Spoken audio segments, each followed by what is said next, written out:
It rode in under its own power. Now it won't start. It's always something with this thing. Guess I know what I'm doing next.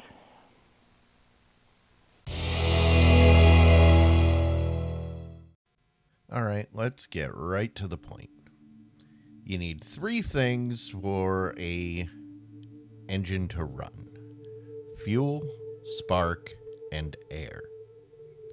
I know there's fuel pressure because I got fuel overflowing from the carburetor. I previously checked the spark and it's strong.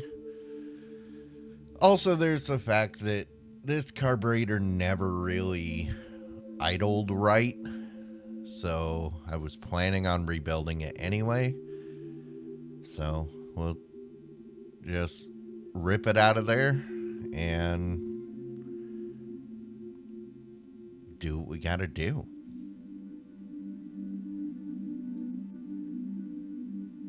As I'm pulling this apart, I'm seeing red flag after red flag. I've got cracked vacuum hoses. Only one of the side cover screws is installed and it is jacked up. Luckily, I was able to get it loose with the vice grips. So at this point, it's just a matter of disconnecting the throttle cable and then unscrewing the end. And then, yeah, look, just random vacuum hose.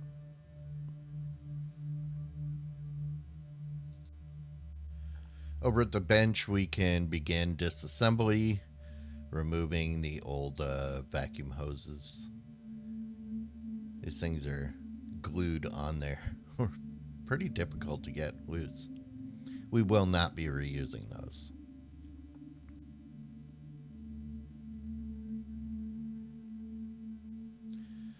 So this top cover only has two of the three screws installed, which definitely contributes to the idle issue.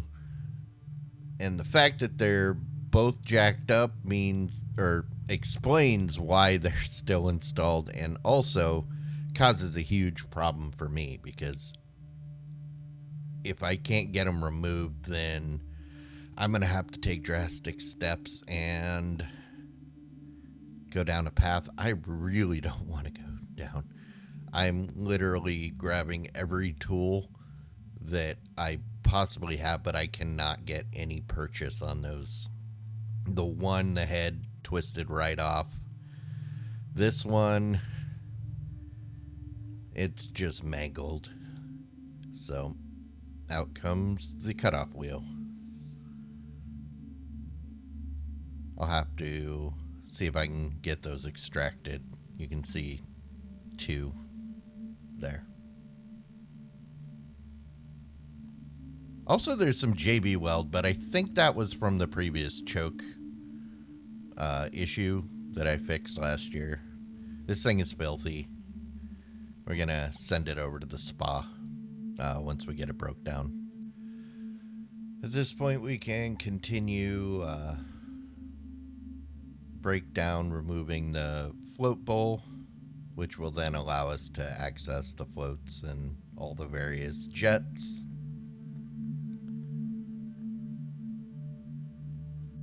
Thank God for the Honda manual, because this is one of the most complicated carburetors I have ever laid my hands on. You gotta love Keihin engineering. From here out, disassembly is pretty easy. It's just a matter of remove anything that can be removed.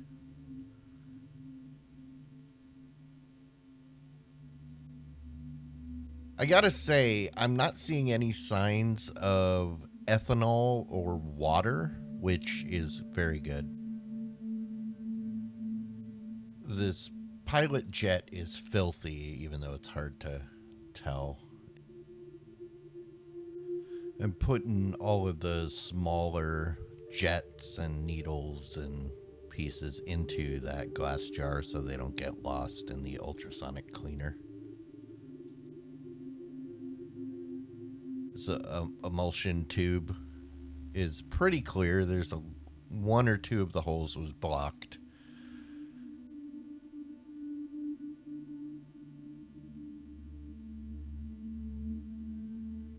Last is the slow jet, and I think this one is probably the worst of all of them.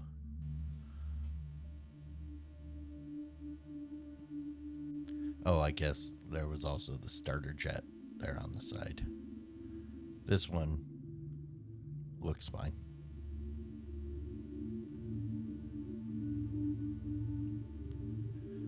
At this point, I attempted to remove the piston,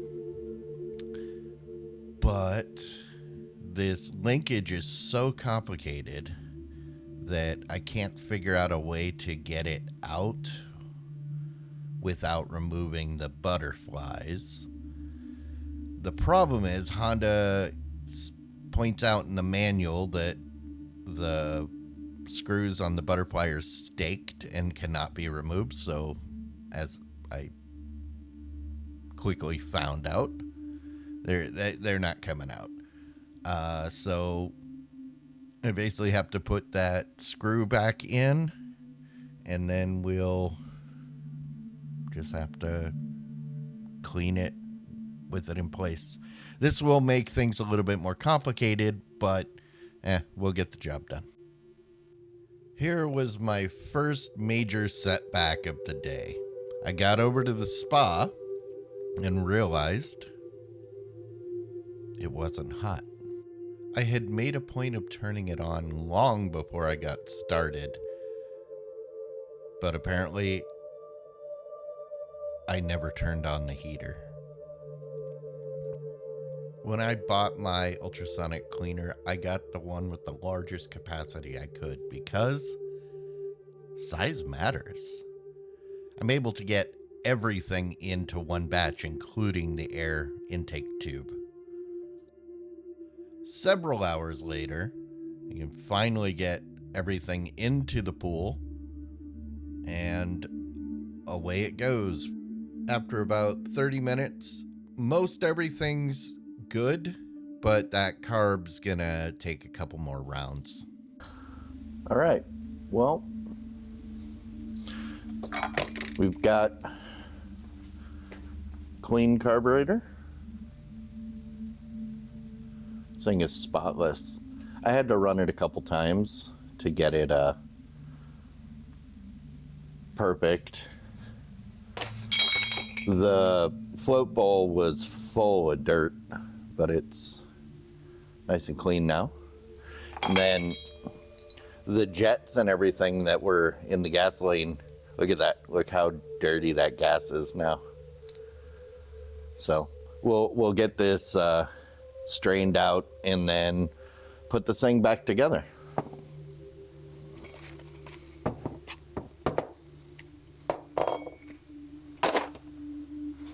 I will be relying very heavily on this diagram.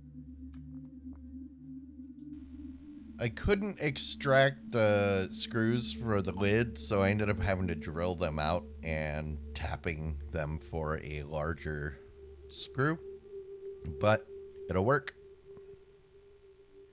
This linkage on the side synchronizes the butterfly with the piston. You see how much play there is between the two.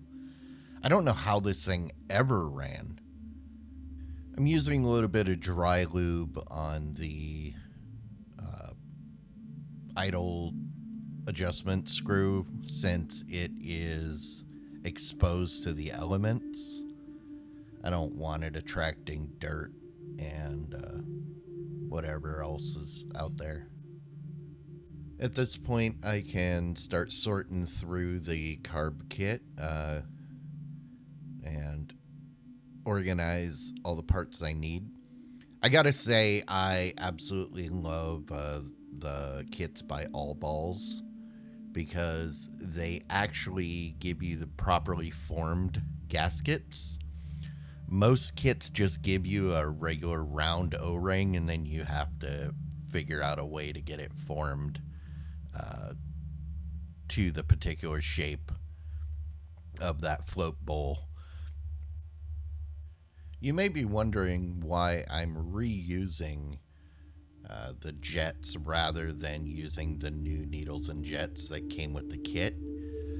Honestly, I prefer to try and use the factory jets as often as I can, as long as they're in good condition, because the jets that come with the kits aren't always the correct sizes. Improper jetting will cause a whole host of problems and can even damage your engine. At this point, just inspecting, and then we're adjusting that linkage on the side to sync the butterfly and the piston. I then had a brain fart and I couldn't quite remember that this is the drain plug for the float bowl. I gave it a good cleaning and then look at the diagram a couple times, second guess where I put the slow jet. Nope, that's not it. Get the diagram again, and then I realize, oh yeah, it goes in the float bowl. Once I get the slow jet reinstalled, we can move on to installing the pilot jet. This is probably the most critical piece, as the pilot jet adjusts the air-fuel mixture.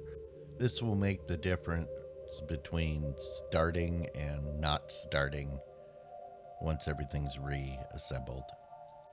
The initial setting is almost universally to lightly seat the needle and then back it out 1.5 turns, but adjustment past that point is spelled out in the manual. With that out of the way, we can reinstall the float. Luckily, this one is preset, so there's no adjustment necessary. Right here is where that molded gasket comes in handy. Just drops right in, and then we can reinstall the bowl using new screws from the kit. Just snug them up, no need to go super tight. Here I'm adjusting the idle speed screw to just lightly touch. I'd rather the idle speed be too low than too fast on the first startup. Once again, that molded gasket coming in clutch. We'll get the top cover reinstalled and then do a final inspection.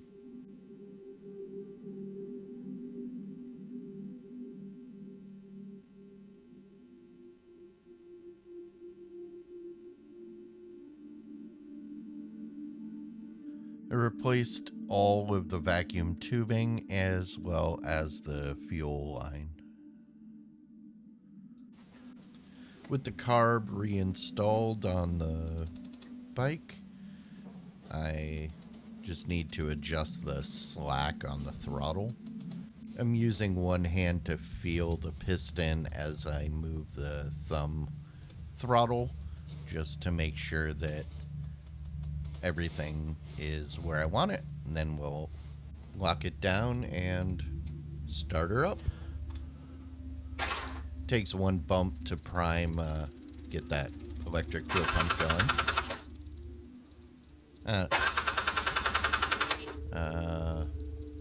What's going on? That's not good.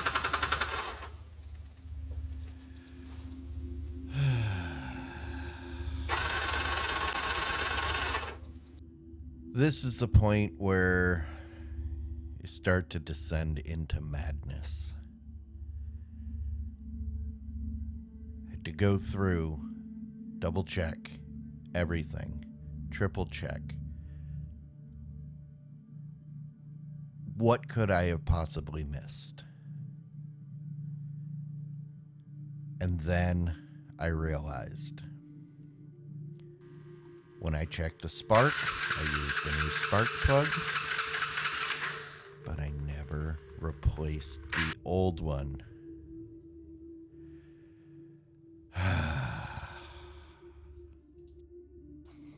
It's likely flooded from trying to start with no spark, so we'll bump it a few times to clear it out before I engage the choke. There we go. Just need to adjust the idle speed, which is very difficult to get to.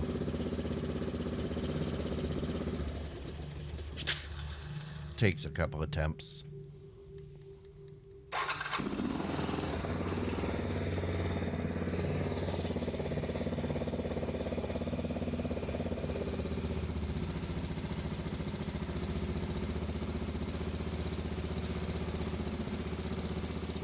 There we go.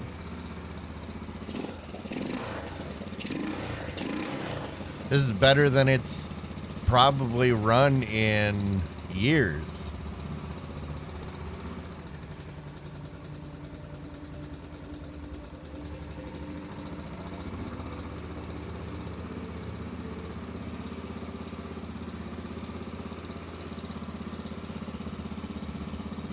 Now for the real test. Turn it off, and will it start with no throttle? There we go.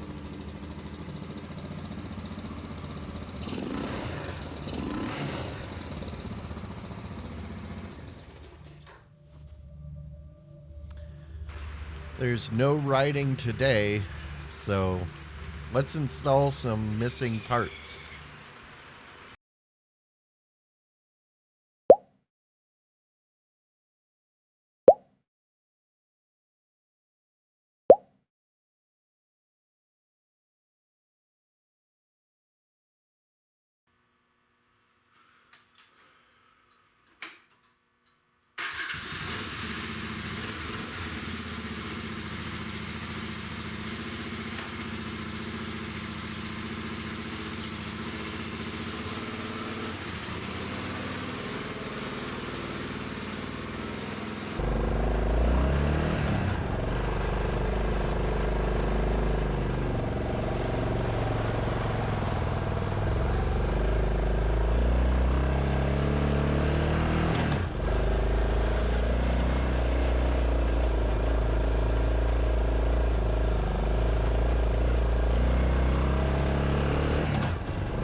Thanks for watching. I really appreciate it.